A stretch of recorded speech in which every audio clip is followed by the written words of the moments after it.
Okay. I can see the stream in Facebook. Perfect, inshallah. Okay, so I'll open the room up to everyone, inshallah. Yep. Admit them and we can get started. Okay. Then I'm like, if you need me, just let me know. Inshallah, I'm gonna go mute. Okay, so I'll open the room up to everyone, inshallah. Just say go ahead for Hannah to start when it's ready. Okay. Then I'm like, if you need me, just let me know. Assalamu alaikum, Sheikh Yassir. وعليكم السلام ورحمة الله. Hello, Sahla. Good to see you. Good seeing you ما شاء الله. كيف حالك؟ Alhamdulillah. شو أخبارك؟ الحمد لله رب العالمين. عيد مبارك علينا وعليكي. عليكم وعليكم. شكرا جزاك الله خير. مشتاقين تملسنا يا شيخ ياسر. إن شاء الله. إن شاء الله يا رب العالمين إن شاء الله. إن شاء الله. Akram, are we good to go? Yep, we're good to go. All right. Okay. بسم الله الرحمن الرحيم والصلاة والسلام على رسوله الكريم. Assalamu alaikum wa rahmatullahi wa barakatuhu, dear brothers and sisters. Thank you for joining us through this Zoom forum and Facebook. I welcome you all to another EMC webinar presented by EMC's Health Professional Group. Eritrean Muslim Council is an organization that aims to connect and empower Eritrean Muslims in North America. EMCHP, or Health Group, our goal is to raise awareness in all aspects of health. I'll be moderating today's session. My name is Hannah Abdurrahman, a resident of Orange County, and a member of the EMCHP group. The Zoom hosts for today are going to be Akram, Burhanu, and Akram Saeed. My backup moderator is going to be Sisters Leila, inshallah. This webinar is titled Coping with Stress, and it will be addressing the psychological impact of the current situations that we are facing and the young generation in particular. The need for this session seems sort of obvious in light of the global pandemic of COVID-19, and the world is going through the pandemic of police brutality and racism against people of color. Around the world, we have seen the tragic events of Minneapolis has raised unrest, civil unrest. All of the events that are happening right now are weighing heavily in our hearts and minds. We've all experienced varying degrees of emotions, be it profound fear, anger, grief, as we witnessed the social injustice and the recurring complex trauma, physical, psychological, economic, against African Americans, Canadians, or people of color in general. Today, I am honored to present one of our own, Sheikh Dr. Yassir Fazaga, a man who needs really no introduction to this community. Dr. Yassir Fazaga has always made himself available to us at EMC at all levels of interactions and programs that we conduct. He educated us at times of crisis and otherwise. We are always grateful for him for all his continued service to EMC. His bio is extensive, as you guys may see, and if you Google his name, I will only mention a few, inshallah. Dr. Yassir Fazaga was born in Eritrea, Africa. He has a bachelor's degree in Islamic Studies from the Institute of Islamic and Arabic Sciences in Fairfax, Virginia. He has a master's in marriage and family counseling from California State University, Long Beach. He has his second master's in Middle Eastern Studies at University of Texas, Austin. He's licensed counselor. He has served as a religious leader of Orange County Islamic Foundation in Mission Viejo, California. He was the director of mental health division at Access, California. He's been featured at Today's Show. He was a regular guest speaker on Peace TV. Dr. Fazaga has combined two disciplines. He is a trained imam and an experienced and credentialed psychotherapist. Due to his unique credentials, he is considered an expert in his field. He speaks widely on topics of Islam and psychology. Without further ado, I welcome Dr. Yassir Fazaga. He appears to have... I am here. All right. Bismillah, go ahead. All right. Assalamu alaikum wa rahmatullahi wa barakatuh. Bismillah, alhamdulillah, wa salatu wa salamu ala rasulillah. In the name of Allah, the compassionate, the most merciful. All praise is due to Allah, and may His peace and blessings be upon our beloved Prophet Muhammad sallallahu alaihi wasallam. And a belated Eid Mubarak to all of you and to the audience here. Very quickly, I do not have a PhD yet, but inshallah one day I will have one. Inshallah, will be starting in August my PhD program.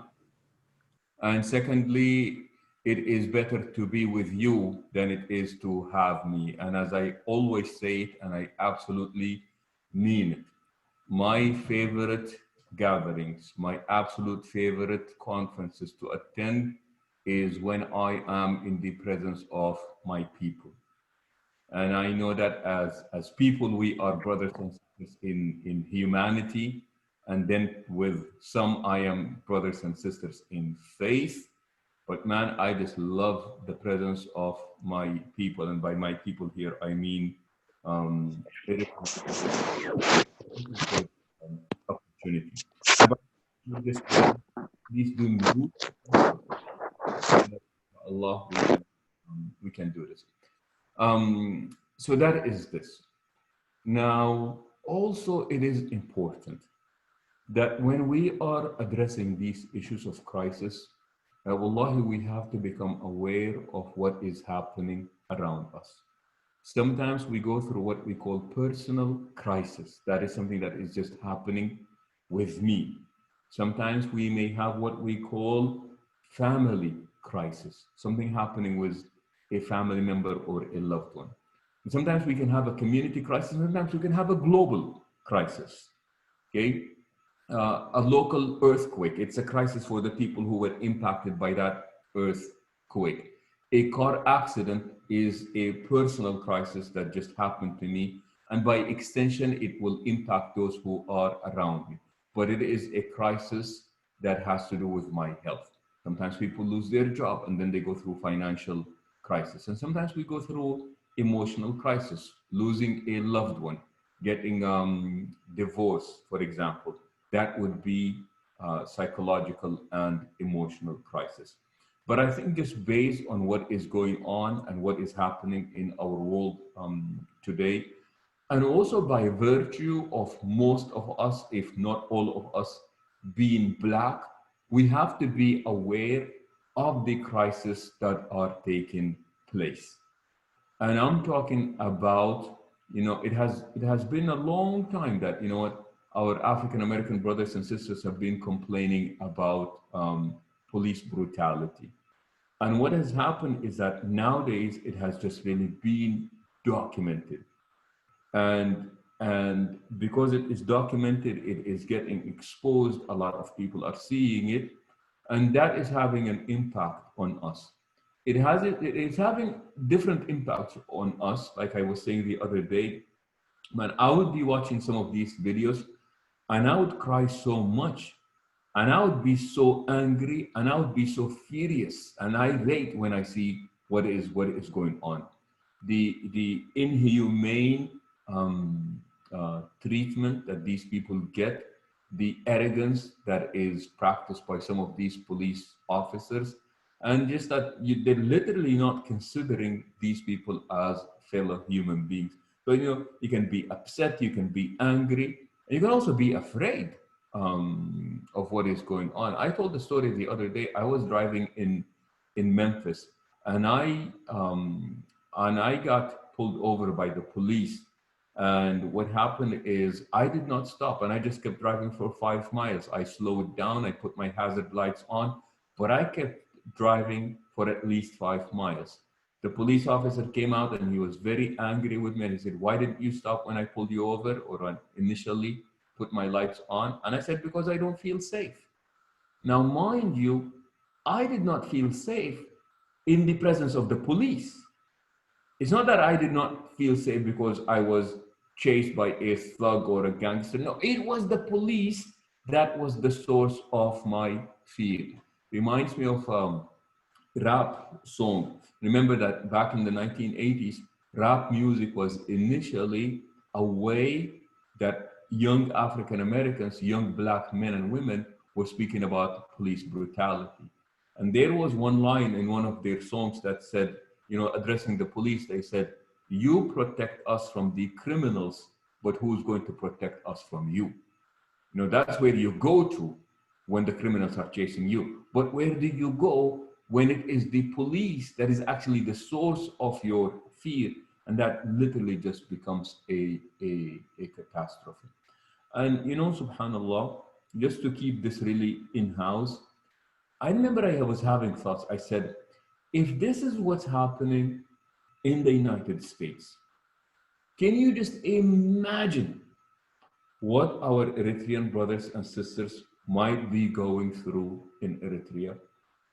And, you know, subhanAllah, you know, that thought just gives you the chills. Like, if this is what we're seeing here, supposedly there is democracy, there are human rights, and there is this and that.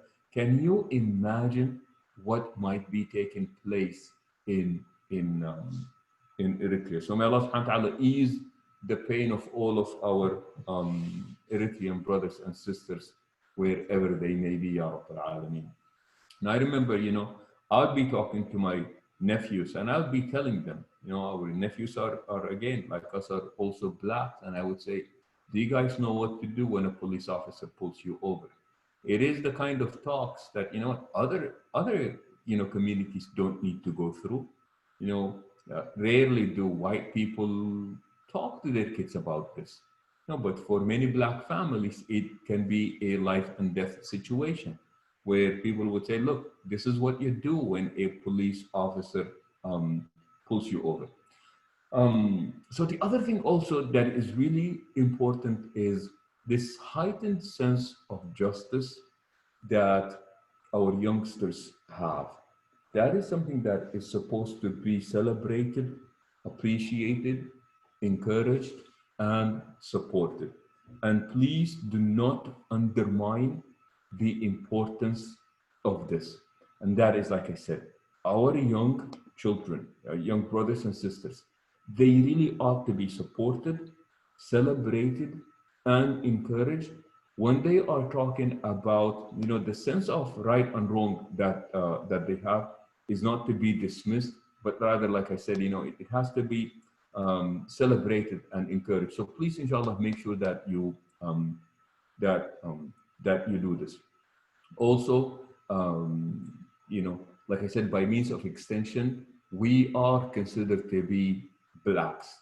And the minute we start speaking, you know, people, some of us, you know, myself included, you know, you speak English with an accent. We actually, immigrants, black immigrants with an accent, receive better treatment than African Americans. However, until people know this about you, you know what? The first thing that they notice about you is that you are black. So whatever happens to them happens to us. And the last point before I move on that is also very important to address is that we really cannot practice what I call group selfishness, meaning that we cannot care about issues, especially pertaining to justice, only when they impact us. Okay, so people would speak about the FBI targeting the Muslims, and we will be against this and we will speak against it. That's good, and please continue to do so. But we really didn't pay attention when, you know what, police brutality was taking place against, you know, African Americans. My sense of justice cannot really be just directed when it's impacting me or my people or the people who are like me. That is unacceptable. Either it makes me selfish as an individual, or I am encouraging group selfishness. And that is, we only speak when it impacts us. And that is unacceptable. Now you've got to love the way that, subhanAllah, the Quran advances these topics. You know, one of my favorite verses in the Quran is where Allah subhanahu wa ta'ala speaks as to why our messengers sent by Allah subhanahu wa ta'ala. أرسلنا رسلنا بالبينات وأنزلنا معهم الكتاب ليقوم الناس بالقسط.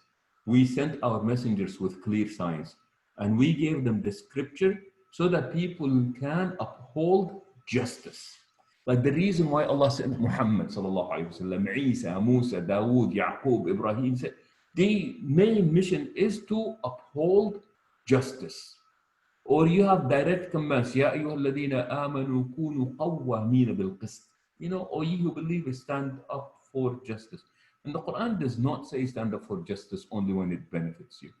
And then so beautifully the Quran speaks about this idea of justice is what we call it's an absolute value. And this is a crazy concept. An absolute value meaning what? Meaning that it is a virtue where there can never be an exception, where that exception would actually be good. What does that mean? So we would say lying is good, lying is haram. But there are certain circumstances where lying may be ethically acceptable. You can imagine in your head a situation, a scenario where lying is acceptable, where something that is unethical may be sometimes, you know, a rare exception for it to be acceptable. Of course, we're not promoting lying or behaving unethically. However, when it comes to justice, justice is an absolute virtue, it's an absolute value. There is never, there can be no scenario where not to be fair is actually ethically acceptable. And then what the Quran does is that the Quran says that generally speaking, people are fair, but we are truly tested, our sense of justice and fairness is truly tested when we are emotionally invested. And the strongest emotions that we human beings experience are love and hate. So what does the Quran say? لا يجرمنكم شنآن قوم على ألا تعدلوا اعدلوا هو أقرب للتقوى. Do not let your hatred of other people stop you from being just. Rather be just. اعدلوا هو أقرب للتقوى. For that is where God consciousness is. What does that mean? Be just and fair even if it be in favor of your enemy. And then the Quran tells us that ولو على أنفسكم كونوا قوامين لله شهداء بالقسط ولو على أنفسكم أو الوالدين أو الأقربين. He said, uphold justice, be witnesses of Allah subhanahu wa ta'ala, even if it be against your own selves, against your own parents, or against your own kinship, motivated by love, either love of the self or the love of those who are around us. So the Quran says it is an absolute value. But here is what's interesting about it. The Quran does not define what justice is.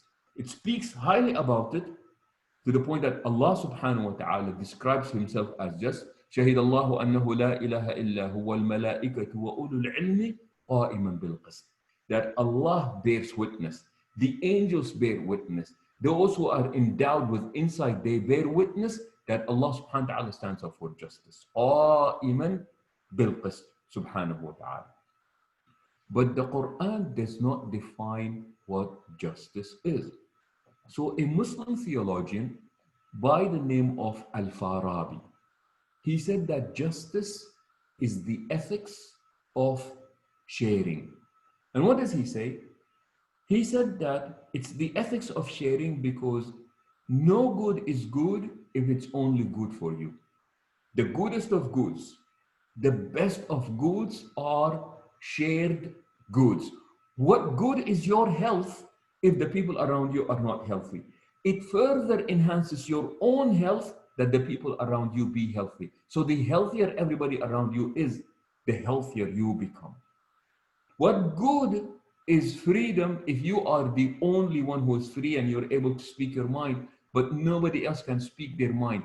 It further enhances your own sense of freedom, your own sense of broadening your horizon, that everybody else around you be free as well. So the best goods, the goodest of goods are shared goods. And he said, that is what justice is. It is the ethics of sharing.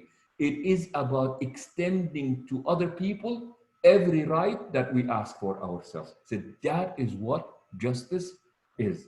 Extending to others every right that we ask for ourselves. Now again, not to spend too much time on this, Al-Farabi then identifies 7 areas where he said they are essential for the idea of justice. Why is that important? You know, when people go out there and they start chanting, no justice, no peace, there is a lot of truth into this statement. The only way you can establish peace is when people feel that this is fair and that this is just. Okay. So Al-Farabi identifies that we have to share human value. What does that mean? He said sharing human value means that we must agree that every single human being is equally a holder of human dignity and integrity. By virtue of being human, you are immediately a holder of human dignity and integrity equally, no exceptions. We all are holders of that same, and our lives are to be valued at the same. And unfortunately, this is not the case nowadays. And then he goes on to say, we must share that human value. Then he says that we must share wealth, we must share power, we must share knowledge, we must share the environment, and we must share responsibility. He said these 6 or 7 elements, they are crucial in the establishment of what real justice is. Okay, so what we want to do is that as we are facing this crisis, the idea is not just to be angry, and please keep that anger alive, because we do want to be angry, because what is happening really does make people angry. As a result, when we say no justice, no peace, I want to have an understanding. What does justice look like? As I am calling for justice, what is it that I want? What is my perception of justice? What do I want to see? When I say peace, what comes to mind when I envision the peace that I want? And here is the sad part. A good number of people believe that peace is the absence of outer conflict. Meaning that if there is no conflict, then there is peace. There is one form of peace, but it cannot be the only form of peace, and it cannot be the only peace that we want, even though it is the most visible. So let me put it this way. What good is the absence of outer conflicts if people are very, very poor? What good is it? What good is the absence of outer conflicts if there is a lot of starvation going on? What good is the absence of outer conflicts if there is no outer conflicts, but there is a lot of ignorance, a lot of diseases, a lot of poverty? So what good is it? So remember that the absence of outer conflicts is one element of what it means to be in the state of peace. And that is why you have got to love the Quranic language, because the Quran speaks about this idea of salam, this idea of silm. And they say that when you say that something is in the state of salam, it means that this is something that is in the state of wholeness and that there is no deficiency in it. So what we do, for example, is Allah subhanahu wa ta'ala says, Wallahu yad'u ila daris salam. Allah invites people to the abode of salam. This is paradise. One of the names of Allah subhanahu wa ta'ala is Salam al-Mu'min, that Allah subhanahu wa ta'ala is salam, because we believe that Allah subhanahu wa ta'ala is perfect and there is no deficiency in him subhanahu wa ta'ala. And then we greet each other and we say, Assalamu alaikum. May you be in the state of salam. Maybe you psychologically, emotionally, financially, familially, sociologically, in every way, may all your affairs be in the state of salam. So two things. Peace is not just the absence of outer conflicts. And the other one is this idea of when we say no justice, no peace, justice, we have to understand, is the extension of every right that we ask for ourselves to everybody else. And we also say that it is the ethics of sharing, believing that no good is good if it's only good for me. The goodest of goods, the best of goods are shared goods. And to us, coming from this Islamic attitude, Islamic background, we want to make sure that we address and we speak honestly and frankly about these issues. So we look into this and say, look, it seems like police are only targeting Black people. So being Black, we all get up and we say, man, racism is wrong. You cannot target us because we are Black. Prejudice is unacceptable and you are, and that is true. But at the same time, we also have to be careful that we are not critical of people for the same thing that we're actually guilty of. So in the hadith, the Prophet ﷺ says, Ya Aba Dhar, kafa bika ayban an tajida ala nasi ma ta'alamuhu min nafsik. He said, Abu Dhar, it suffices to shame you that you be mad at people for that which you yourself, you are guilty of. We cannot be denouncing racism on one part because it, it helps us, but we're promoting it somehow, somewhere else. That would be unacceptable. The double standards are driving our kids crazy. The double standards, our children pay attention to it. Oh, mom, you're against this. But have you heard the way that you speak about Mexicans? Have you heard the way that dad speaks about African Americans at home? Have you heard the way that we speak about other people? So we cannot be critical of others for the same thing that we ourselves are guilty of.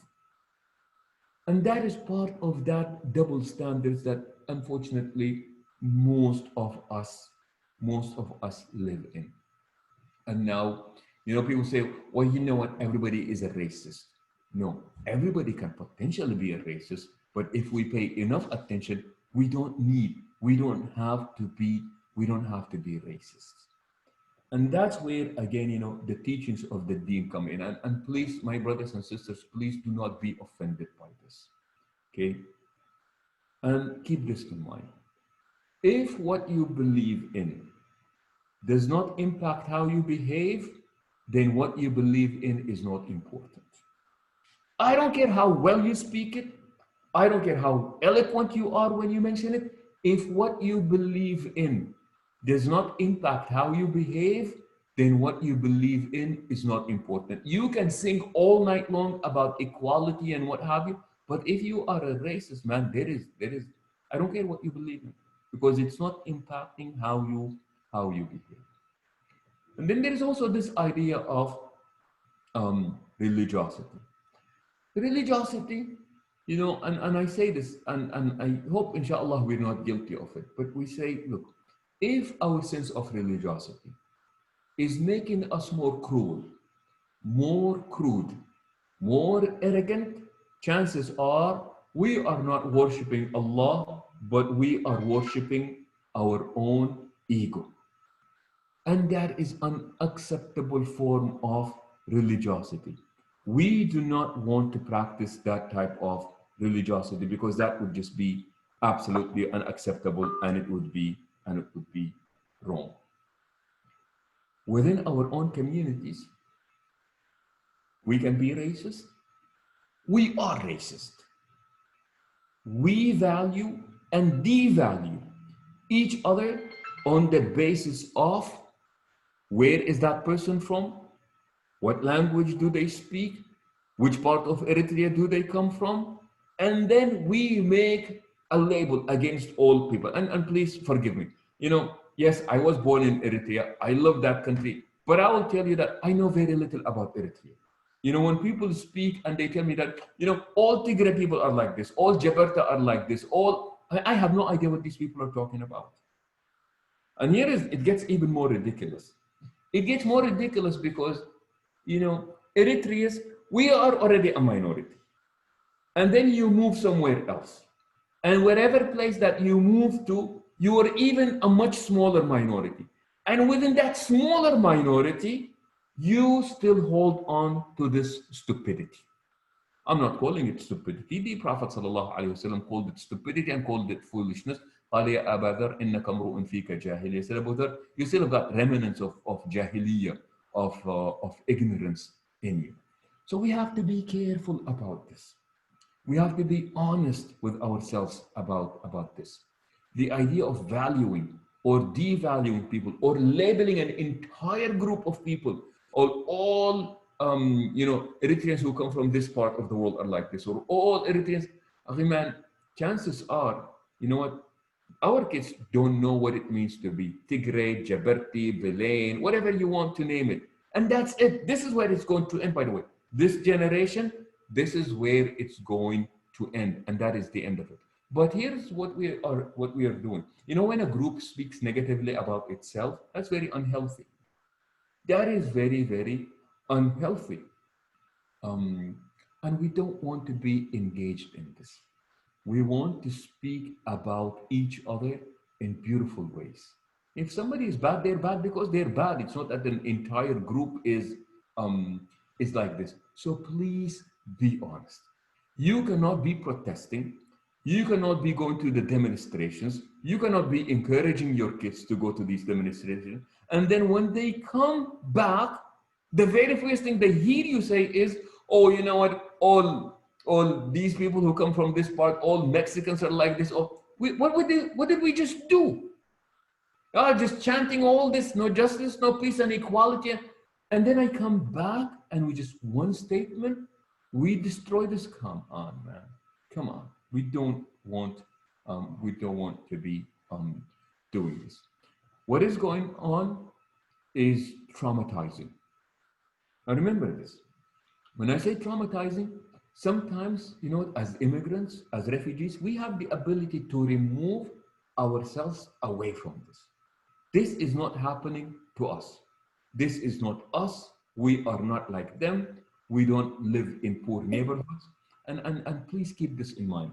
You know that immigrants, including us, when we first come to the States, we are already, just the day we land, the day that we landed in the US, we were already ahead of the African American community. The day that we landed, we immediately are ahead of the African American community. Our Islamic centers are built in white middle-class neighborhoods. You ask every Eritrean who's online with us right now, and I'm sorry, I'm talking to, assuming that a good number of you are all in the US.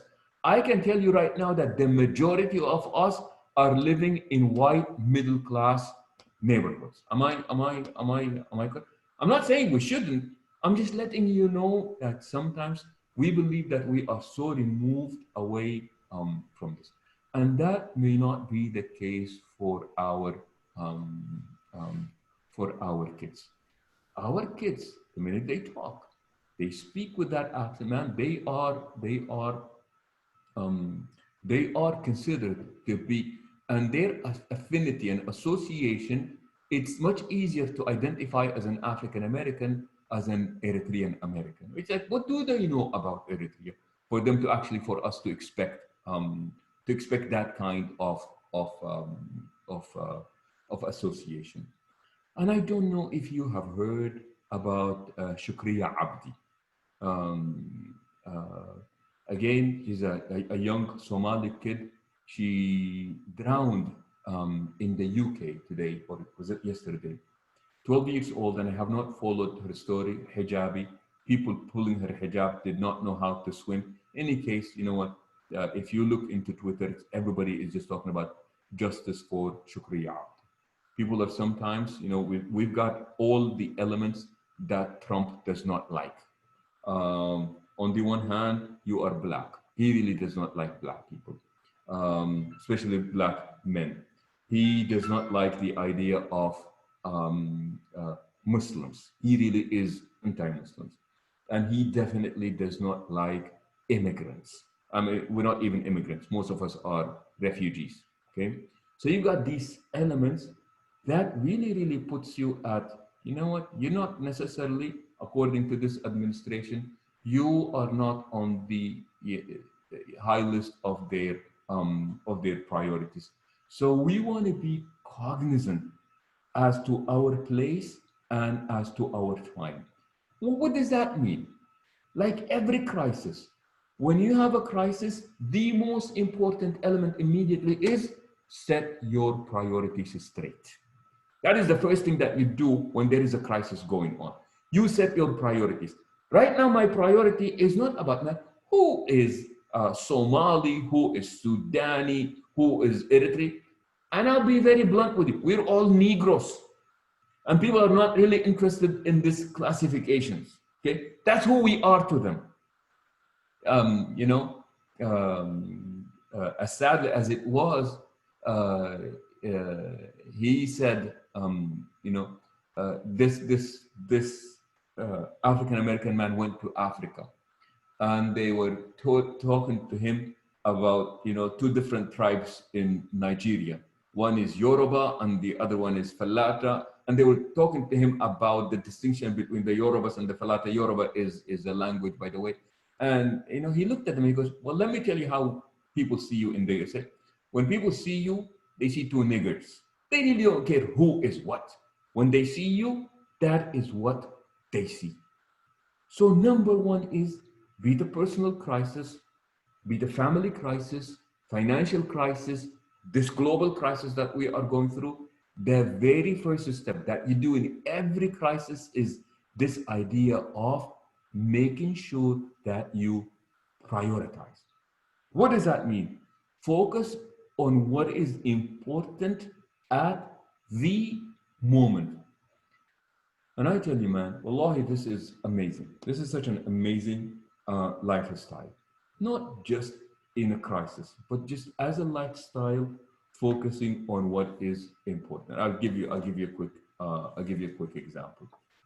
I like to recommend books to my clients, and when I talk to people, I love this book. Okay, if you are a family, if you're married, if you've got kids, this is a great book to have. Very simple. Some of you have read it. Don't sweat the small stuff. Don't sweat the small stuff. And then what does he say? And it's all small stuff. The whole point of the book is looking into people and how much sweat, how much effort, how much time, how much energy is wasted on small stuff. My brothers and sisters, do not sweat the small stuff. Life is too short. Issues are too complicated for us to be wasting this on small stuff. And I understand that, right now I'm talking about this idea of the awareness part is really, really crucial. Because once we are aware, then we can start talking about practical steps. What happens next? But we cannot do this until we become fully aware of what is going on. I know I am drifting a bit from the original topic. So when we speak about stress, and inshallah, I'll come back to it. Man, I think I've been talking too much here, but I will finish soon. I promise you, inshallah. So when we speak about, I'm sorry, Hannah, did you say stop? No, you're fine. You're fine. Okay. I know I'm fine. Yeah. What I meant is you can continue a little bit, and then we want to give the audience a few minutes to ask questions. Okay. No. Okay, inshallah. Okay. So so when we say that a situation is stressful, what makes a situation stressful? And before we even go into what makes a situation stressful, it is nice to identify like what in the world is stress. Stress can be defined as our mental, physical, emotional, behavioral reactions to any perceived demand or threat. We say that is that.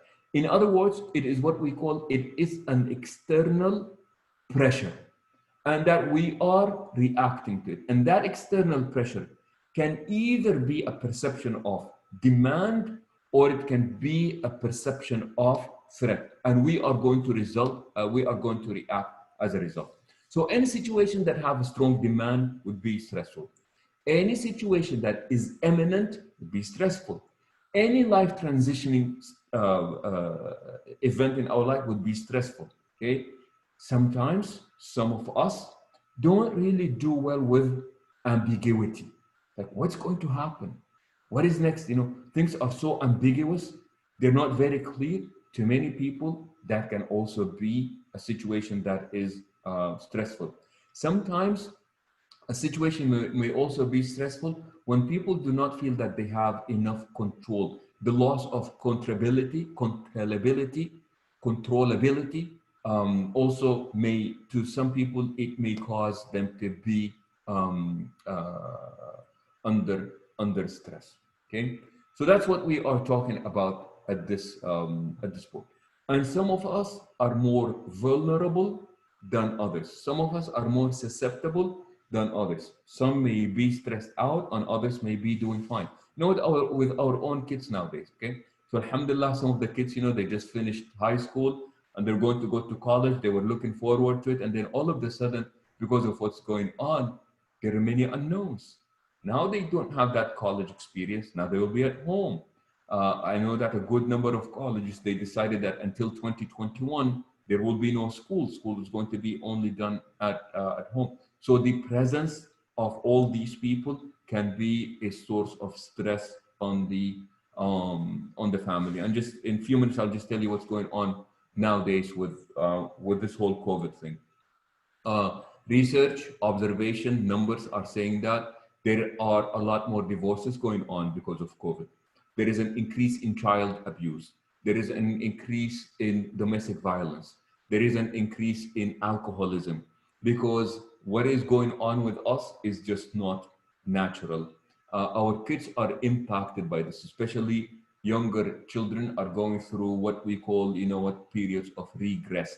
And that is kids just coming back, crying for no reason. A common one for regression is kids wetting their beds. So what we want to make sure of is, how do you handle this? As parents, I tell you, you have got to create a safe environment at home where people feel that it is okay to be bored, where people feel safe, that they can voice their dissatisfaction with what is going on. So please create a safe environment. What does that mean, safe environment? I refer to them as the AAA and the 5 T's very quickly. What are they?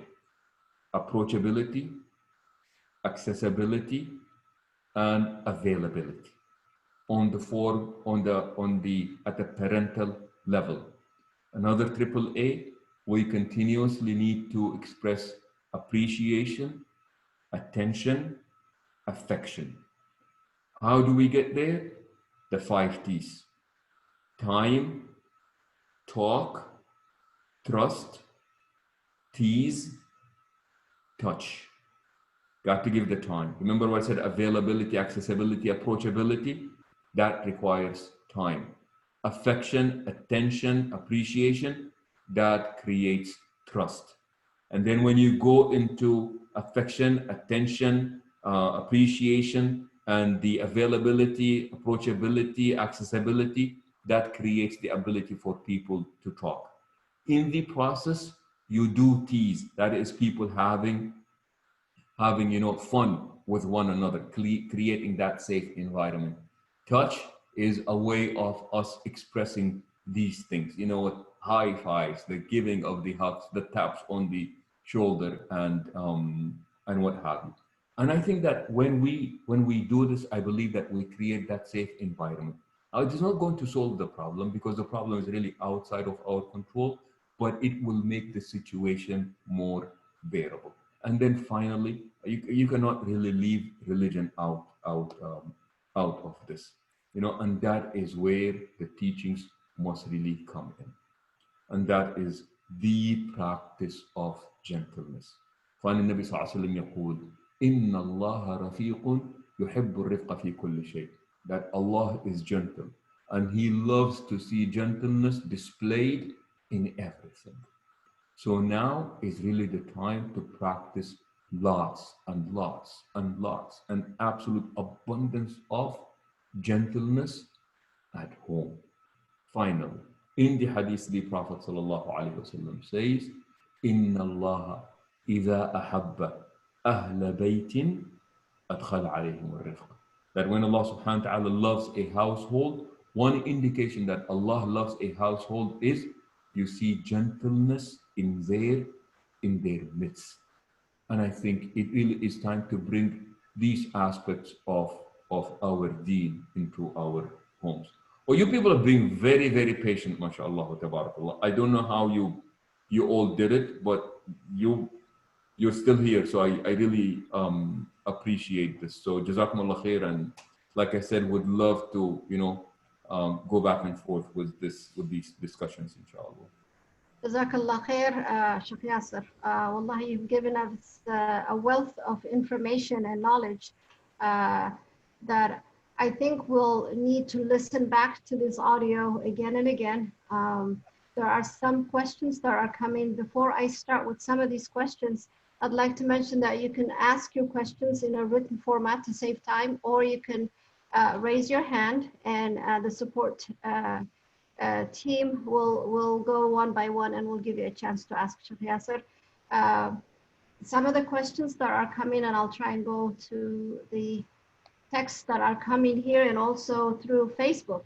I have a question here saying that Sheikh Yassir, how to have our parents support us while we stand for injustice and for Black Lives Matter. I believe due to the trauma Habesha parents went through, many are afraid from any consequences that would come from protesting or from being involved with politics in general. Yeah. I think that, yeah. Go ahead. Yeah, and that is a good question. Okay? And what I see in this question is two things. I see a generational gap, I see a cultural gap, and I also see that there is an experiential gap. Okay. Now, where we come from, protesting the police was really bad. You just you do not place yourself in danger. And remember that, generally speaking, Eritreans are very peaceful people. Peaceful to a fault. Okay. It's what we call, people having a very white personality, the different types of personalities. But generally speaking, Eritreans are they try to avoid conflicts to the best of their abilities, even if it be, at the expense of rights.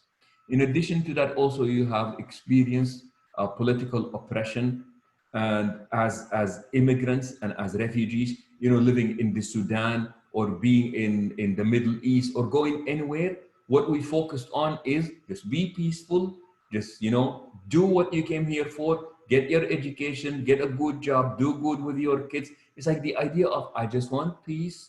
I'm just going to appreciate my opportunity and I'm going to do this. And it's a nice approach. But when you are faced with a crisis like this one, you cannot take this very passive approach into it. And that's where I say we've got different experiences going on. In addition to that, we get a cultural and a generational gap that is taking place between the two. And that's why I said at the very beginning, I said we need to support, we need to encourage. And now we need to say this, and for this, really people have to communicate. And that is, look, I want to demonstrate, I want to go out there, but I want to make sure that, when you go there, you are peaceful. When you go there, you are decent. When you go there, you don't do anything that is illegal. You do not jeopardize your own well-being or the well-being of the people who are around you. That you are not going to take place in this looting stupidity that is taking place. That's not what we're about. It's not about yelling profanity. You know what happens when you do this? You vent out, and that's why they, these people, they let people come out, and you do all this venting, and then you go home and you think that your job is done. That's not what we're looking for.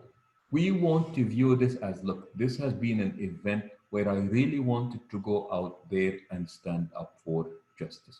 And I tell you, subhanAllah, the way that people do these things, subhanAllah, everybody according to their ability.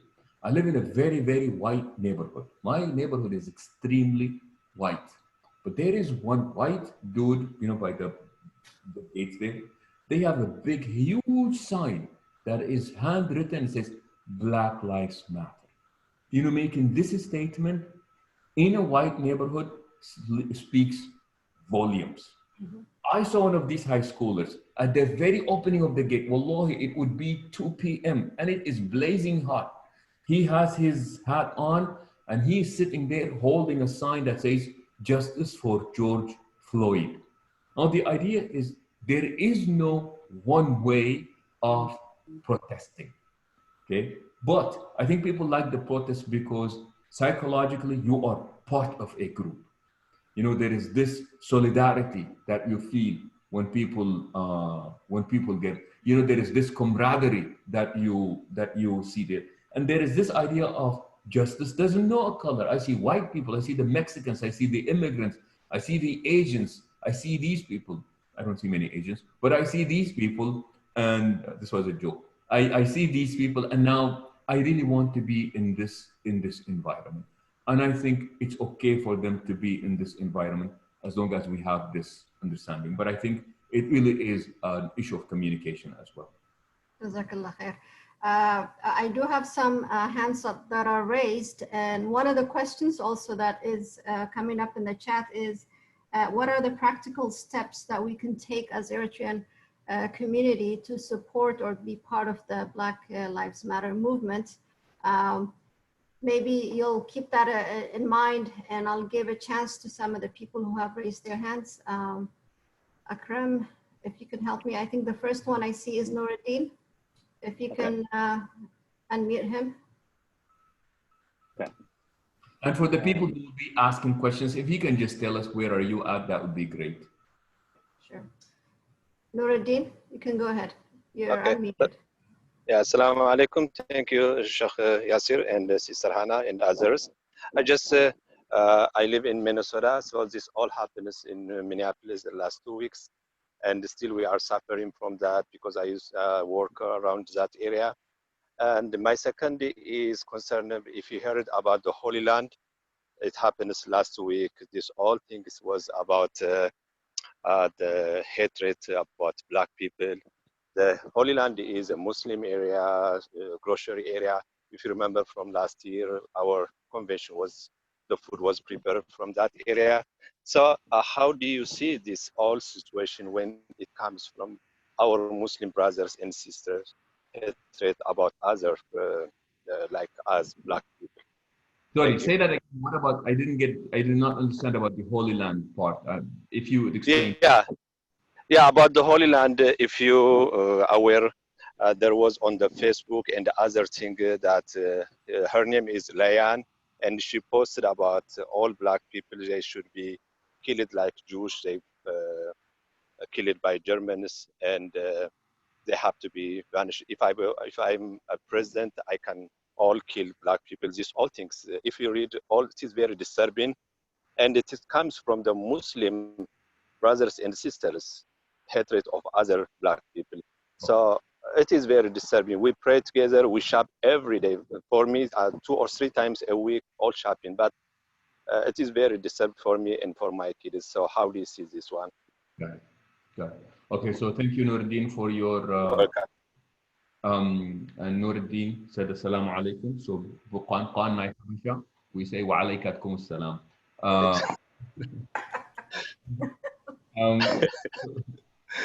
So what happens is, remember this, a Muslim is not by default not racist. Because you are a Muslim, you are not immediately not racist. Muslims can be very racist. And the worst type of racism is racism that is religiously sanctioned. You know, subhanallah, as a joke, just to express this, and I thought it was beautiful that Dr. Jalaluddin, our own Eritrean Sheikh, he told a story. He said he attended a Jum'ah where the Sheikh was speaking about racism and how bad racism is. So this is in the Middle East. So he is speaking to the locals in that country, the Middle Eastern country, somewhere in the Gulf. He said, do you see this Sudani? Do you see this Bengali? Do you see this man from Sri Lanka? He said that they may be better than you in the estimation of Allah subhanahu wa ta'ala. So by pointing them out, he said he is already feeding into this mentality. And then we say, you know, remember Bilal was black, the first nanny of the Prophet sallallahu alaihi wasallam. She was a black woman. She was a Habasha woman, Barira, Baraka. You know that the nanny of the Prophet sallallahu alaihi wasallam was one of us. The first masjid that was built, even before Medina, was Masjid al-Sahaba in Musawwa. You know that Islam came to Eritrea before it even went to Medina. It went to Eritrea 26 years later. It went to places like Syria and these places. Because somebody is a Muslim does not immediately make them anti-racist. In fact, some of the worst racists are actually Muslims. The way that sometimes, you know, Arabs speak about blacks is just unbelievable. A Bedouin is asking, you know, Arab Bedouin is asking his son, he said, or he's asking his friend, he said, man, what's going on in the US? What's all this craziness going on in the US? He said that they are demonstrating against racism. He said, what happened? He said, oh, they killed a nigger. As he is describing, that's what he said. He said, Qatalu abd. They killed a nigger, and that's why these people are demonstrating. So it just, you listen to this and you just say, unbelievable.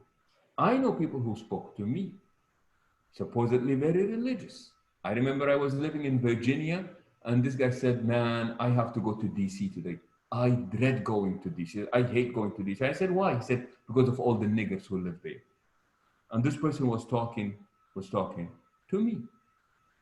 So because somebody is Muslim, it does not mean that they are not racist.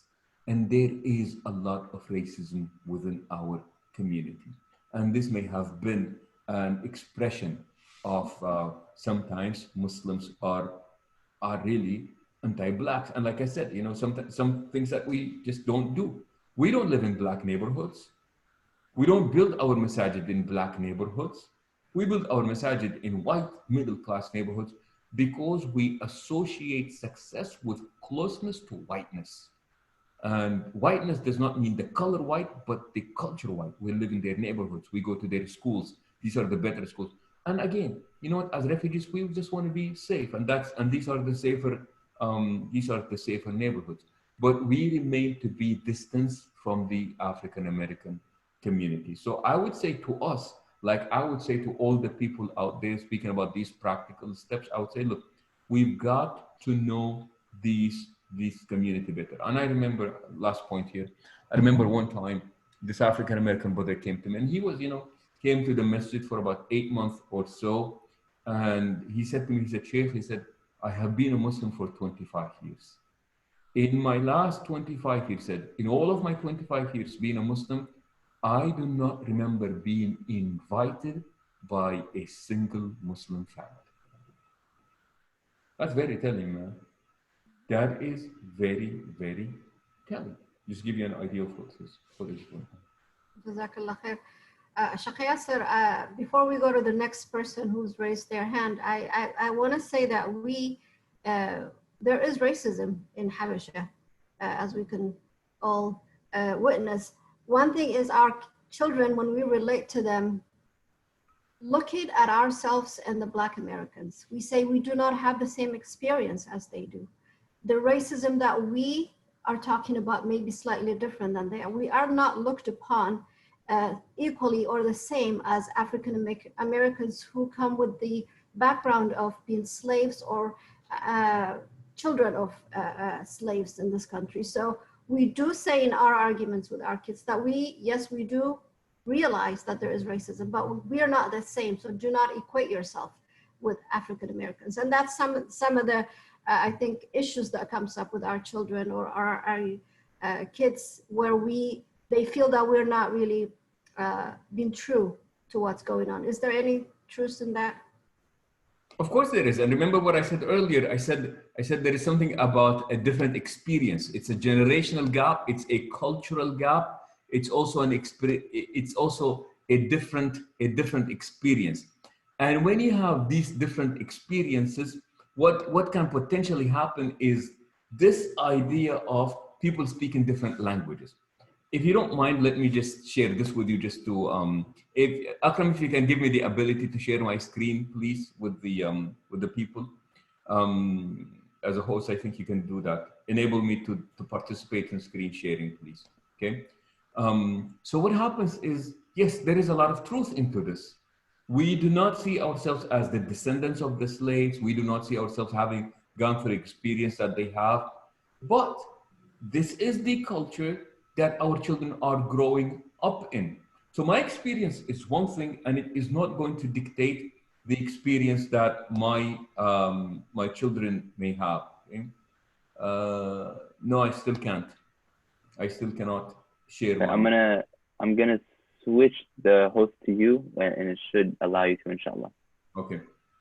Yeah, I'm just going to give you an example of what I'm talking about when we speak about this idea of culture. Okay, and I hope, inshallah, you all can see this. Unfortunately, for the people on their phone, they may be able to see this. See, when we speak of culture, can you see this? Can everybody? Okay? Yeah, we can see it. All right. So now what happens is that we speak about this. This is what we call the cultural iceberg. See, when we speak of culture, usually our kids are kept in the very few, Allahumma salli ala Rasulullah, in the very few level, the visible level of culture, which is what? The clothes, the gender, the language, the behavior, the physical characteristics. But that's really about it. Everything else is beneath there, and we are not aware of it. So that goes both to the visible, the less visible, and the invisible parts of culture. And this goes both ways. Some of us who have been living here for the longest time, as Eritreans, I don't think that we know the American culture, because we have been so enveloped in our own, just getting to school, getting to work, doing this, doing that. And that's really the extent. And our social support system are our people. So by circumstances, this is the case. But our kids, that is not their experience. Their experience is very different. Their experience is that they have been discriminated against because they're blacks. Their experience is that people have looked down upon them because they're blacks. Their experience is, so I cannot take my experience and dictate it upon them. And that's why I say communication is key. And like I said, if we apply all these triple A's that I shared with you and the 5 P's, and the point is not to necessarily agree, but the idea here is that I want to be able to see what others are seeing, and for them to also see what it is that I am seeing. So to resolve this is not about us convincing them or them convincing us. It's just to acknowledge that, look, our experience has been very different. And I tell you that as Eritreans, our experience in the US has been very good. People will tell you, man, in the US, what happens? In the US, we got education. We were able to, live a good life. We were able to learn. We are able to send our kids to school. So we would say that overall, we had a good experience, and we are very appreciative, and we are very peaceful, and we want to make sure that we give back and so on.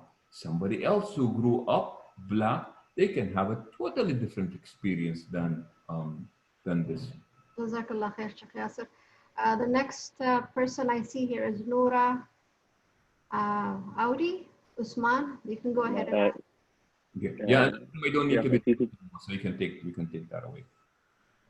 if you click my name, you should be able to put the host onto me, inshallah. Are It's you? tech support EMC. Okay. All right, go ahead. Shukran. Okay. You can unmute Noura Audi, please. Oh, Are no, you- No. so what do I do now? Just click on the more under me and then click make host on the tech support. Oh, I got it. Got it. So now you are, yes, you're the host. You're the boss. Okay. Shukran. Noura Audi, I will unmute him. There we go. And lower Nouruddin's hand, maybe. Okay, Go ahead. he's unmuted. Assalamu alaikum. Assalamu alaikum. Wa alaikum salam wa rahmatullah.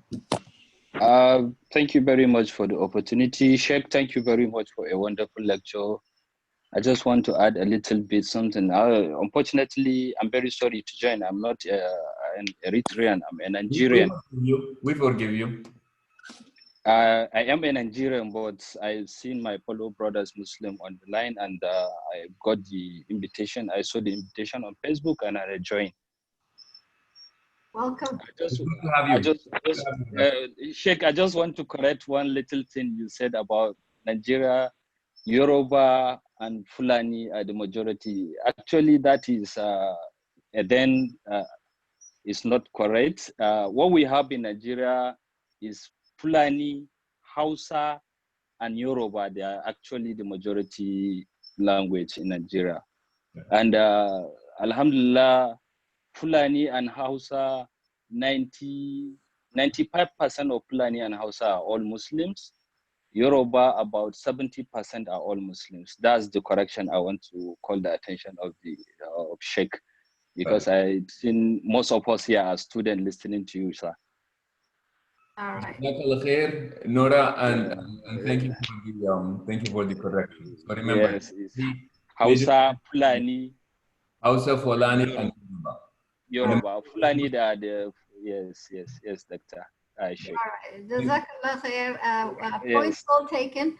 We're going to move to the next person. Thank you very much. You're welcome. You're welcome. Thank you for joining.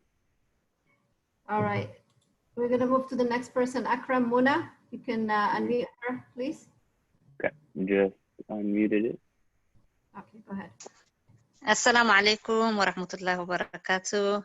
First of all, jazakumullah alf khair, EMC, to do this very needed subject. I really appreciate you. And Sheikh Yassir, my favorite speaker, mashallah alaik, alhamdulillah.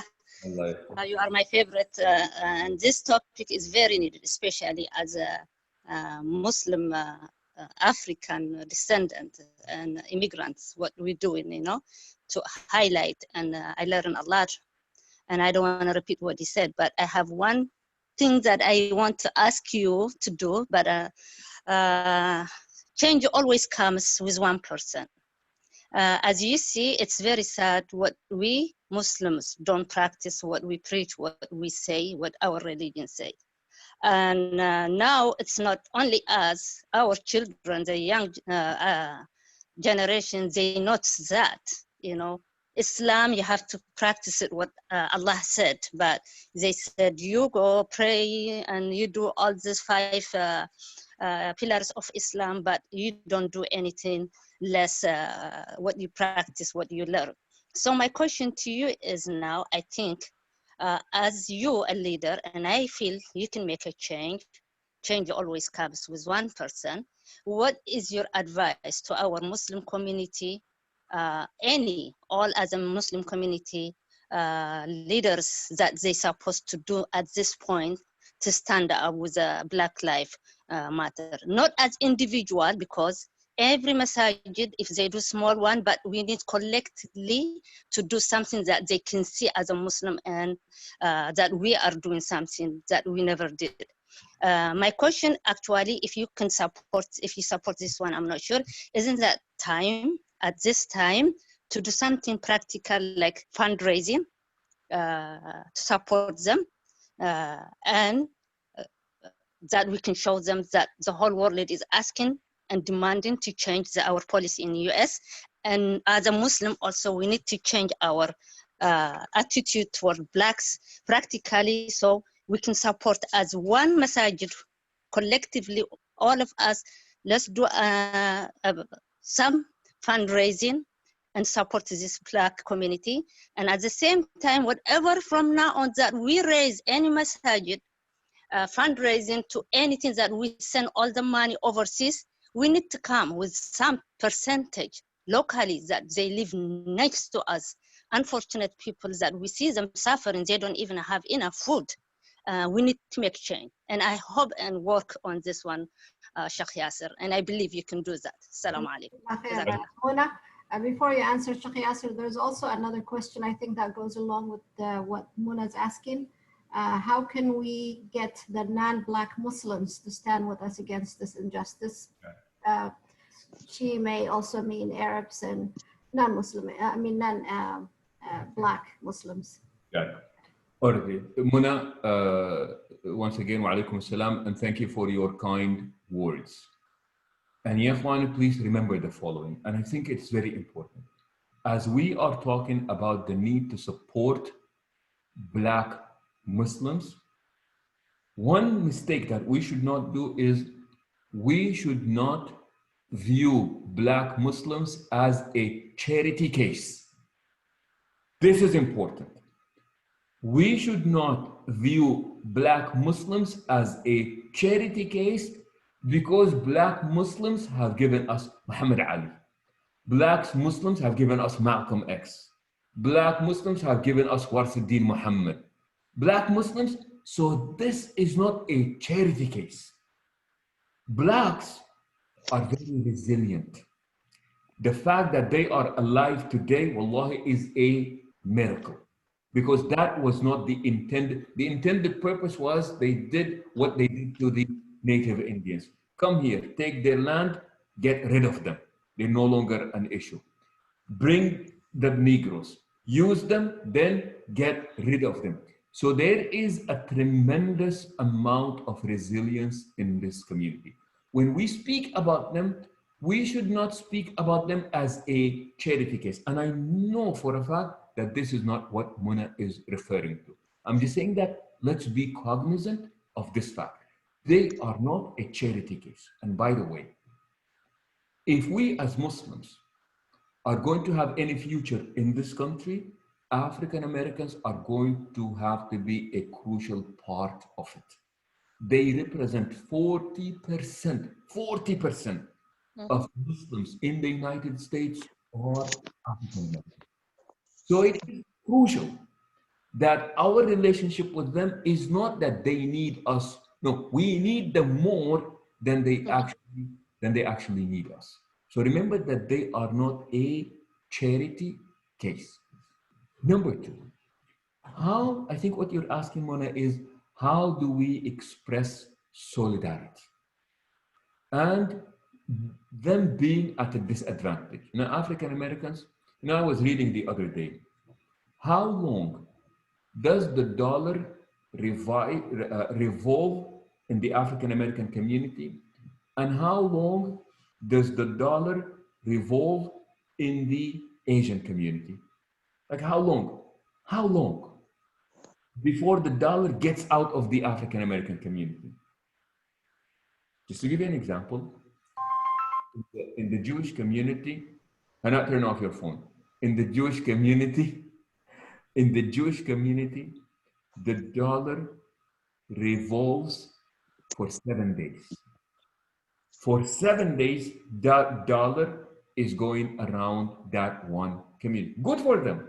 Very good for them. That same dollar in the African American community, how long does it revolve? 6 hours. It just takes 6 hours before it gets out. You are talking about 1 out of 3 African American men between the ages of 18 and 35 is in prison. Mhm. The other one is in the military. So you're speaking a lot about the absence of role models, the absence of fathers, the absence of, you know what, big brothers. And so it really is a community that has been impacted. But nevertheless, when we point these things out, we are not talking about them as a charity case. What we're talking about is that there is a lot that the deen, that Islam can give them. You know, one of the most beautiful things is 2 things are destroying the African American community. You know, the idea of drugs and the idea of the absence of fathers. And I remember something that Malcolm X said. You know, people will be talking about, you know, we need to stand up, we need to stand up, we need to stand up. And Malcolm X came and he said, look, here's how we do it. He said, first of all, we have to wake up, clean up, so that we can stand up. And then he said, you can't stand up if you're too high. And then comes this dean that has this very uncompromising position when it comes to alcohol, drugs, any mood altering agent. You just don't play with alcohol. You know what they say? As a Muslim, you become Muslim, you have got to leave this stuff away. And you know what's the sad part? You look into, you're in Orange County. I want you to look into the numbers of, and wallahi, I did this when we lived in Mission Viejo in Southern California. I actually counted the number of liquor stores in Mission Viejo. I think there are about 8 of them. 8 of them. You go into black neighborhoods, and what you'll see is a lot of liquor stores. And who owns these liquor stores? Arabs, Muslims, Asians, Indians. So what's going on? Why is it that they have liquor stores in these poverty-struck areas? Because again, you know, people do not really know how to escape that poverty. This is what we do. So my hope is that we think beyond, you know what, the money part. And the money part is crucial and is important.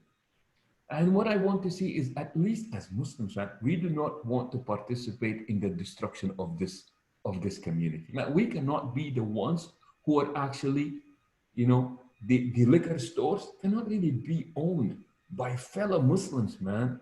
That is not how you destroy that community.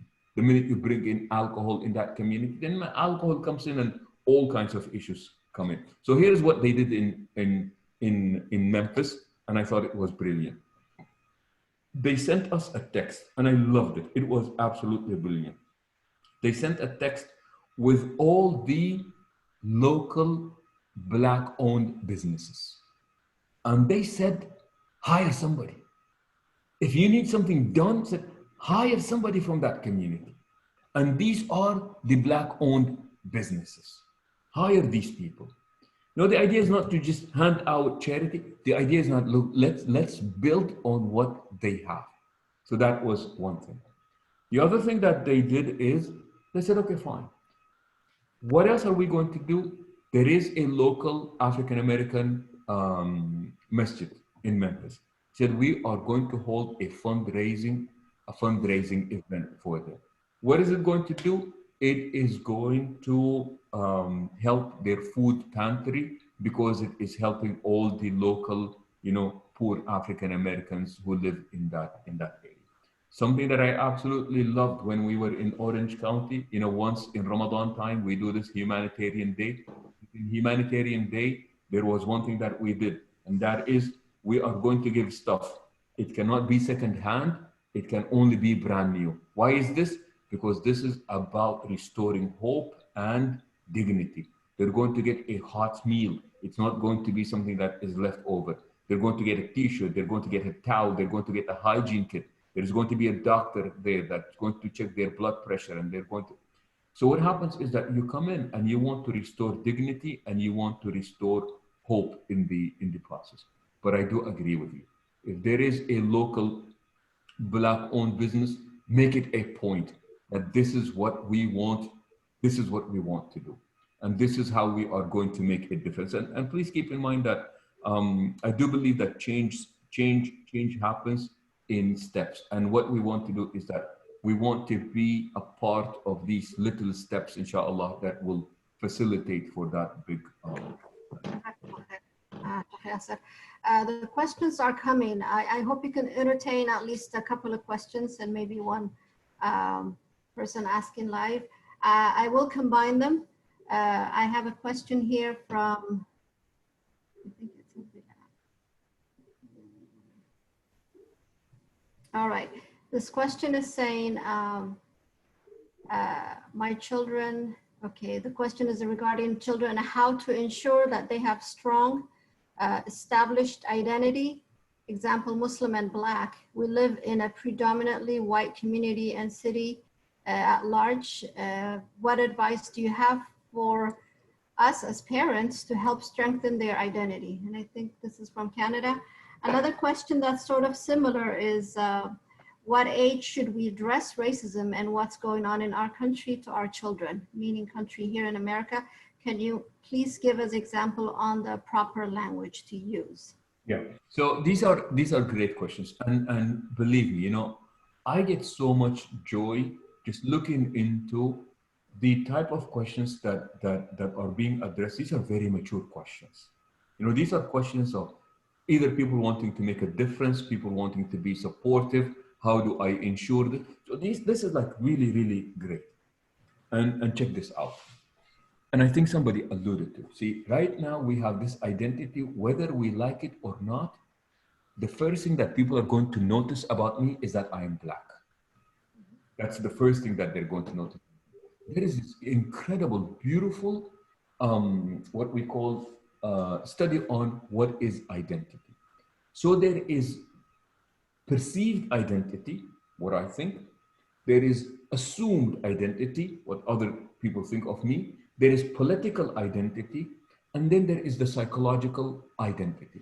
So you ask me, what is your identity? You know, on all the applications, which one do we check?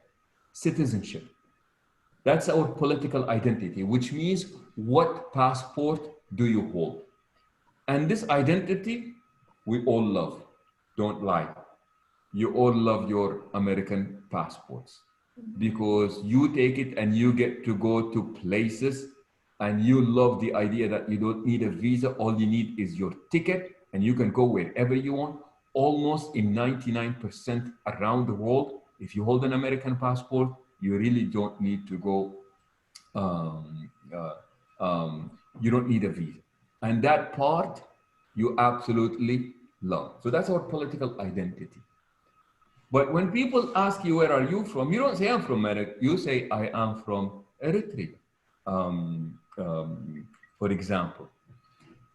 So now what happens is, and then there is this psychological identity. How do we identify? So where we are right now, the perceived, the assumed identity about us is we are African Americans until we start talking, or our kids are actually African Americans, and we also happen to be Muslims. So remember, Islam is color aware, meaning we're aware, you know what, somebody is white, somebody is Black, but it's only used as a form of identification. And remember this, as we talk to our kids, we want to make sure that, you know what, being Black or white is not the problem. That's just biological pigmentation. It's all biology. The problem is not being Black or white. The problem is the value that is associated with being Black and white. The value is the problem, not the color itself. The value that is associated with the color is the problem. People regarding whites as better or regarding Blacks as inferior. We cannot tolerate or we cannot encourage such a thing. I am Black. So are you proud of being Black? Alhamdulillah. I am content with the creation of Allah subhanahu wa ta'ala. But living where we are, I must say that I really believe wholeheartedly from the very bottom of my heart, I am proud to be Black. Because whatever it is that you are using against me to put me down, say, no, I will not accept I will not accept that. So we want to teach that a person's worth does not really depend upon what they are on the outside, and our sense of self and our sense of self-esteem does not come from material things, including the color of our skin. In the hadith, the Prophet ﷺ says, "Al-mu'minu man sarrathu hasanatuhu wa sa'athu sayyi'atuhu." Truly, a believer is the one who rejoices the good that they do, and they're upset when they make poor choices. And what happens here is that we are told that the best place, the best self-esteem comes from things that we do, our sense of achievement, irrelevant of the color of our skin and what have you, creating that healthy self-esteem, or something that we refer to as a healthy self-image psychology. And because everybody looks down upon this idea of racism, looking down upon blackness, we want to instill a healthy sense of wanting to belong. See, we either take pride in what we do or on what our kind does. So you ask people, say, can you please name one black scientist? Can you please name one black invention? Can you please name, because remember, as a group, we take pride in what we have achieved. And you say, I don't know, man, maybe peanut butter? Yeah, that's really, Washington did that. What else? And then we become very silent. Because we really, there is nothing, we think that there is nothing, but the reality of it is that there is a lot. But then again, the way that history has been written. So we want to make sure that this notion of black is really beautiful, rather than what is being taught to us. So we want to make sure that this is not something to be ashamed of, but you don't want to overemphasize it to the point that we become the opposite, like the Nation of Islam. So remember, during the time of Nation of Islam, God was white, Jesus was white, and black was bad. So the Nation of Islam came back and they said, no, God is black and black is inherently good. The devil is white and white is inherently bad. So you move from one extreme as a reaction to the other extreme, and that is not what we are interested in. And we want to appreciate both aspects of this identity. The Islam identity, and I tell you this, is more important than the Eritrean identity. Eritrean identity will not survive. We just don't have the numbers for it. We really do not have the numbers for it where we are. That is part of my heritage. That's part of who I am. But the Muslim in me at this point is more important because there are numbers that can actually feed into this identity.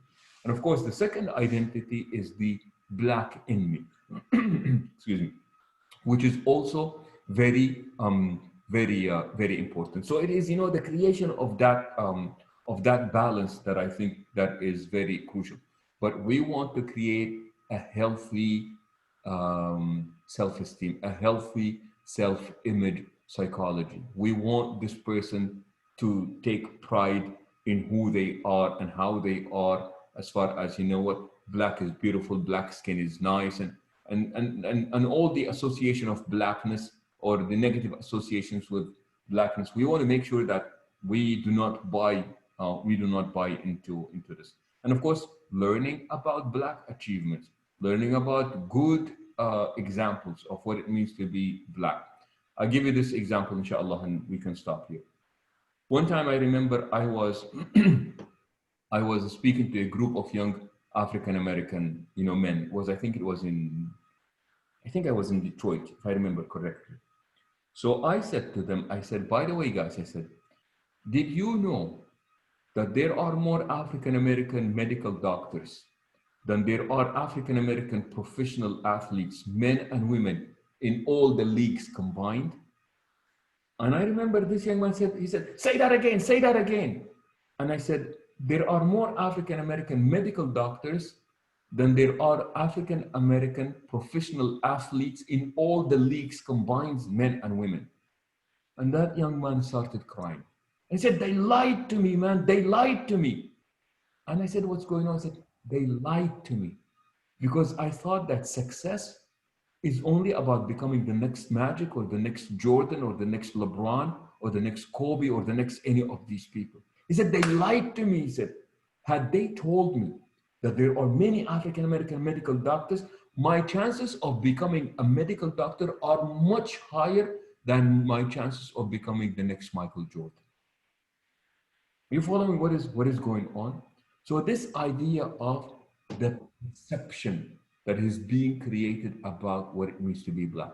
You watch you watch blacks on TV. What are they doing? Clowns, comedians, thugs.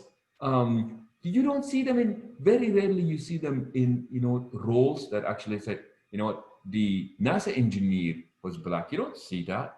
The head of the chief of staff in the medical hospital was, you don't see that. The teacher was, you don't see any of that. So what we want to do is that presenting a healthier image of the ones that we see on TV. You have been very, very patient, mashallah. Jazakumullah khair. Your sister. Sheikh Yassir. I do have one person that wants to ask, if you would allow it. All right, good. I think, Jamila, go ahead and unmute yourself because I don't see your number. السلام عليكم علكم السلام عليكم كلكم ام سي زلكم حواز دي قربكمنا ومقع برازر الشيخ ياسر nice to see you نورت الشاشة. I have a question. When your kids they go to demonstration, they went more than two, and they have taken pictures and they have a camera, but I have a fear. So that fear I have, how do I change, even though what happened in this time I'm with them, but I have fear. So how I can change? I'm sorry, you have what? A fear. I feel like they are okay when they are coming back. So other mother. So if you can give me any suggestion or how do I do? Okay, so thank you, Sheikh Yassir. You are afraid when you're okay. One, remember, fear is natural. So as a mother, as a father, when people go to these events, unfortunately nowadays, the images that we see, the police know that they're being recorded, and these people are still brutal. You see people hitting, people with batons and what have you. But then again, most demonstrators, they go there, they're very peaceful, and they come back, and they're very peaceful. So for you to be concerned is natural. For you to be afraid is natural. For you to feel tense until they come back, that is all natural. So what do? We agree on what can we do to deal with this fear and this anxiety. Kids, please remember, every half an hour, you're going to give me an update. You're either going to call me, you are going to text me, you're going to let me know that you are okay. You promise me before you leave, if it gets too crazy, if it gets too violent, you guys are coming back home. If there is a curfew, and it has been very emphatic, the police is becoming brutal, you're going to leave. You are going to keep your car in an area where you can easily access it, and then be close to the freeway where you can drive. So you take all these precautions, and the whole idea is Wallahu khayrun hafizan wa huwa arhamur rahimin. Allah subhanahu wa ta'ala. But you being afraid, that is not a problem that needs to be solved. You are a mother. What is going on is not good. And if you're afraid, then it's okay to be afraid. Inshallah. You do not have a problem because you are afraid. It's very natural. شكرا شيخ ياسر. شكرا والله. Hello. I have a question. Hello, yeah. Okay, go ahead. Make it short, Khairia, please. Okay. السلام عليكم كلهم. السلام عليكم يا شيخ ياسر. ازاي الحال كيف؟ يعني you said small stuff, let it go. What do you mean small stuff, Yasir? What does that mean? Which one is small stuff? For Habesha, for all of us, small stuff. But we just get angry and we hold it. So give me an example of small stuff. Allah يحفظك. Small stuff. If you are holding on to it, then you did not get it.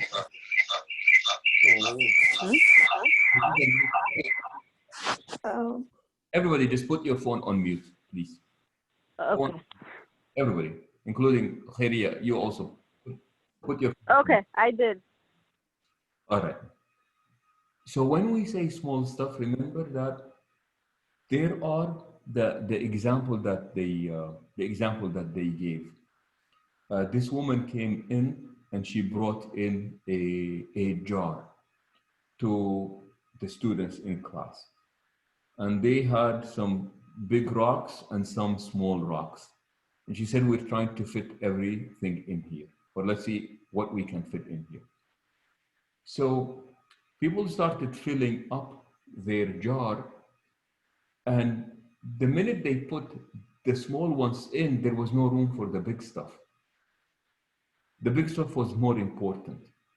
Said you cannot make room for the big stuff if the space is occupied by little stuff. And the family, for example, in the family life, he comes up with good examples. He said, for example, there is going to be an argument about who takes the trash out. An argument that can take up to 45 minutes. Who takes the trash out? You spent a lot of energy, you spent a lot of time, you spent a lot of effort. There was yelling going on about going back and forth as to who took the trash out. And somebody could have just, in less than 3 minutes, taken the trash out and come back, and the 45 minutes would have been spent in doing something better. You know, it's a simple example. But in the hadith, the Prophet ﷺ tells us, إِنَّ اللَّهَ يُحِبُّ مِنَ الْأُمُورِ مَعَالِيهَا وَيَكْرَهُ سِفْسَافَهَا. That Allah subhanahu wa ta'ala loves it when people are engaged by bigger things and not by little things. Even in the deen, in the deen, some things are important and other things are more important. You cannot be busy doing the less important things at the expense of missing out on the more important things. And there are many examples. So for example, in the deen, when you have a guest coming over, and the scholars would say this, they say, when you have guests over, it's not time to make tasbih. It's not time to be extra. The best thing at that moment is to take care of your guests. So that is what you need to be doing. So what we're looking at is right now, what is the best thing? What is the most important thing? And what are the priorities? I leave you with this final hadith. It said that Ibn Umar was once in the masjid when, not Ibn Umar, the Prophet ﷺ said, he said, أَحَبُّ النَّاسِ إِلَى اللَّهِ أَنْفَعُهُمْ لِلنَّاسِ. The people who are most loved by Allah subhanahu wa ta'ala are the people who are of most benefit to people. And then he said, sallallahu alayhi wasallam, he said, for one of you to walk with his brother to get something done for them is better than making i'tikaf for an entire month. Okay? Layla, put your phone on mute. He said, to walk with your brother to get something done for them, he said it is better than making i'tikaf, seclusion in the masjid for an entire month. Where? In the masjid of the Prophet sallallahu alaihi wasallam. I mean, just imagine, just think about this. Spending an entire month in the masjid of the Prophet sallallahu alaihi wasallam, or walking with somebody, you know, because their car needed a jumper. They needed a ride. They needed gas. They needed somebody to translate for them. They needed somebody to take them to the doctor. The Prophet ﷺ said, this, in the estimation of Allah, is better than this. So we would say that this is not very important when somebody needs your help. Similarly, the family time is really crucial for us to spend it, 45 minutes of it, who takes the trash out and who does not take the trash out. So he said, in times of crisis, you have got to prioritize. And I think that is just I think it's a great book. By the way, it's a series. So there is Allahumma salli ala Rasulillah. There is a series on Don't Sweat Small Stuff for Teens. Don't Sweat the Small Stuff for couples, married couples. And I tell you, you know, you can actually read this book with your family. It's 250 pages, but it's also made up of 100 chapters. Each chapter is about a page and a half. Chapter number 34, it's just literally a page and a half. What is it? Practice random acts of kindness for a page and a half. You can read this with the kids, and it is just a beautiful exercise. People, once again, really appreciated your presence, your participation, and mashallah, let's do this again. Alhamdulillah, it's been. We would love it if you would agree. We would definitely set these up, because I could see a lot of questions. I mean, a lot of hands are raised in here to be asking questions. Jazakallah khair, Sheikh Yassir. I don't know if we have time to entertain any of these questions here. I have Samira and Rawan. It's up to Sheikh Yassir, but we do also have an announcement at the end. I would say, you can't really say my name and then say their names and then say it's up to me. That's just blackmail. I'm trying to put you on the spot. My only thing is, if it's been answered, please don't ask it again. If it's something really quick, and we'll take the 2 questions and see if you can answer it combined. And that would be it, inshallah. Go ahead, Samira. If you can unmute Akram. Go ahead, Samira, real quick.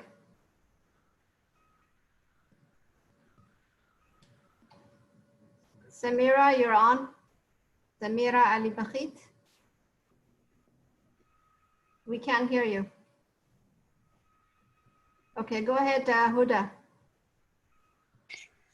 Okay, Assalamu alaikum wa rahmatullahi wa barakatuh. Can you guys hear me? Yes, we can. Go ahead. First of all, Jazakallah khair, Sheikh Yassir. We really appreciate it. Thank you to EMC team for bringing, mashallah, Sheikh Yassir. This is very important. My name is Huda. I'm from Minneapolis, Minnesota, where everything is happening right now. My quick question to you, Sheikh Yassir, is after what happened in Minneapolis, a lot of professional industry leaders in Minneapolis start to send official letters condemning racism and saying we stand with the Black Lives Matters. So as professionals, how do we use this, the current situation right now, to challenge our HR system and help and promote our young Black sister and brothers and help promote diversity in workplace? If you have any tips and tricks to help us challenge our HR system, that would be great. And if this is the right time to do that, Jazakallah khair. Yeah. So Huda and I think Nuruddin earlier, both of you are in Minneapolis. Please be safe. And may Allah keep us all safe, Ya Rabbil Alameen. Ameen. Jazakallah khair. A great question.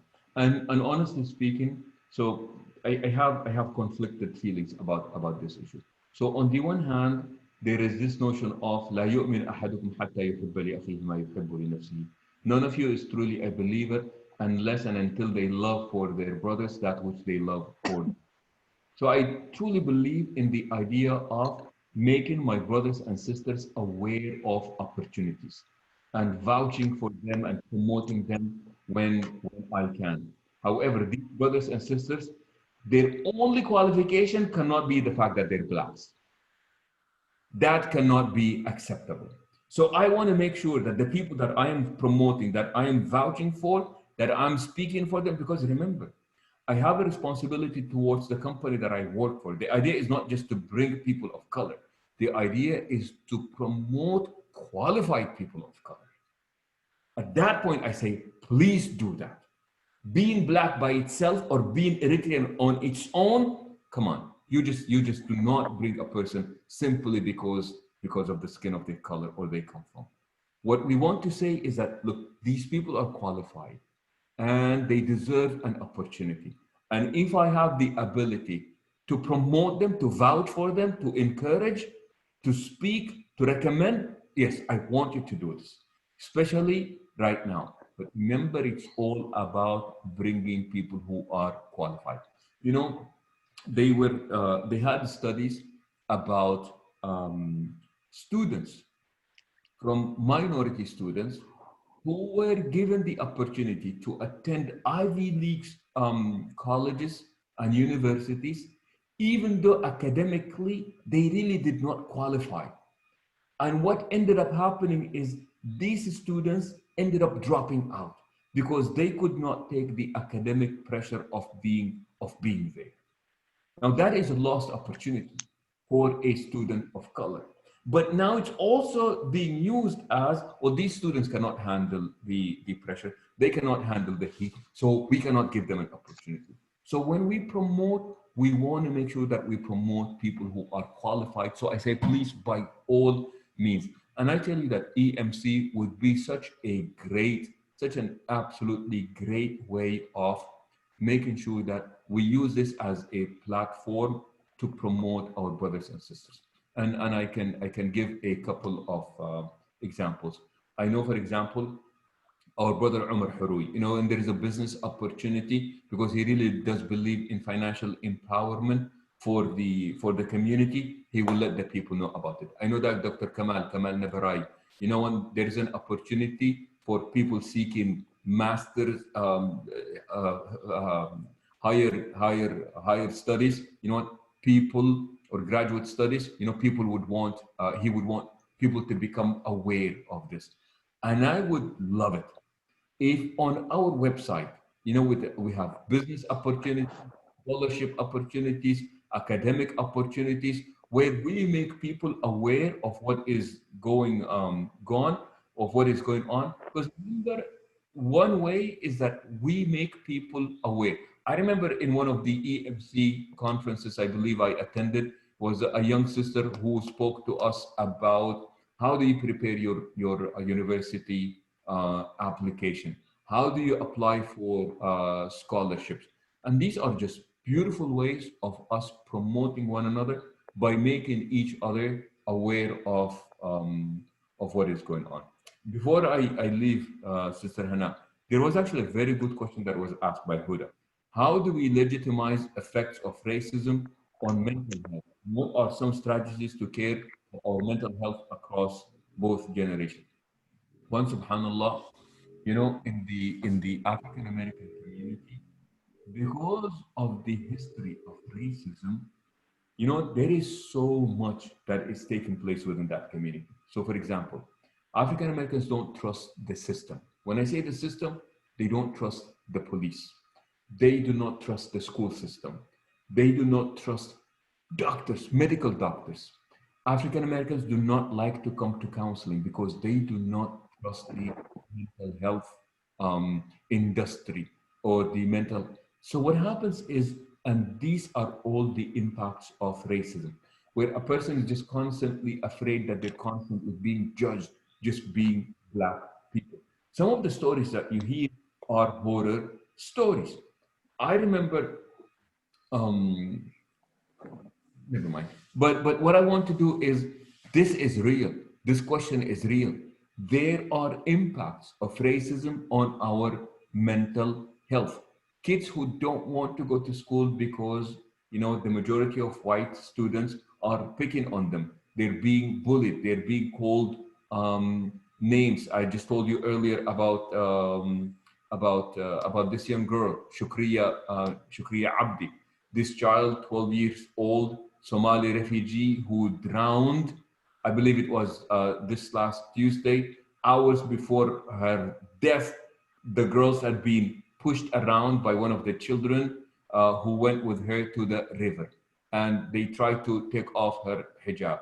Do you mean to tell me that young girls who heard about this story, who live in the UK, who are in that area, are not going to be impacted by what just happened to this child? We would be kidding ourselves if that is the case. So it is going to have an impact, and it is going to have a very, very impact. And, you know, People say, what happened to Shukriya? You know, she was approached by these kids and they were pushing her around, trying to take off her hijab, making fun of her, and then pushing her into the river. She could not swim. Of course, this is going to impact our kids. Of course, this is going to have an impact on all these young girls who now will be struggling with the skin of their color, with the wearing of the hijab, and how are they going to be approached by the community around them. So these are real. Just no, we don't even need to legitimize them. They really are there. We need to be cognizant of them. And then the second point is that we need to have the proper tools to address them. And really, to do justice to this topic, I really don't think that I should start doing this right now, because this is just going to be a whole different topic. Right. And I suggest that, inshallah, we can revisit this again, inshallah. Someday. Inshallah. Jazakallah khair. May God bless you. Sheikh Yassir, it's always a joy. We could go on and on listening to you. Everything that you have said really does touch us and is very relevant to our Habesha community. I do want to mention and remind you all that in the coming days, EMCHP will be presenting different topics that are relevant to what's going on right now and their effect in our total health. And inshallah, as we've all heard, Sheikh Yassir has promised that he would be willing to come. So as they come, we will be notifying you. If you have any suggestions, you can drop them at our Facebook page. Sister Leila does have an announcement, a quick announcement. I do want to thank you, Jazakallah khair. May Allah bless you and your family. Shukran. Go ahead, Leila. شكرا شيخ ياسر. Allah yahfazuk ya Rabbi. Shukran. Okay, Leila. Assalamu alaikum. Can you hear me? Yeah, we can hear you. Assalamu alaikum. I don't know who wants to speak after Sheikh Yassir.